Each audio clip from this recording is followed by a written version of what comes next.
মাছের টিকিয়া। চলুন তাহলে আজকে বানিয়ে নিই আমরা মাছের টিকিয়া। খেতে কিন্তু অনেক সুস্বাদু, খুবই ভালো লেগেছিল আমার।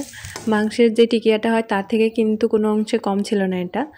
প্রথমে আমরা বেরেস্তা ভেজে নিই, এরপরে আলু, কাঁচামরিচ কুচি, ধনিয়া কুচি, তারপরে পেঁয়াজ কুচি একটু দিয়েছিলাম, আর হচ্ছে মাছ যেটা কাটা বেছে রেখেছিলাম ওইটা দিয়েছি, জিরা গুঁড়া, কর্নফ্লাওয়ার, হলুদ, লবণ, এই সব কিছু দিয়ে দিলাম। এরপরে দিয়ে দিলাম ম্যাগি মশলার অর্ধেক প্যাকেট দিয়েছি আমি, সামান্য একটু অয়েল দিয়েছি, সয়াবিন অয়েল, তারপর মরিচের গুঁড়া, টমেটো সস, আর হচ্ছে কাবাবের মশলা।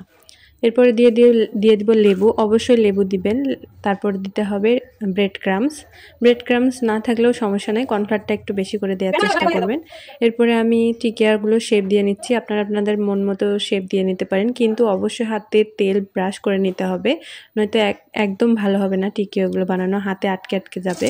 এরপরে একটা কড়াই তেল গরম করে একে একে আমি এখন টিকিয়াগুলো ছেড়ে দিচ্ছি।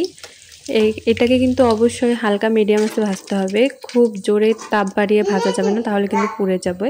এ তো আমার রেডি হয়ে গেল মাছের টিকিয়া।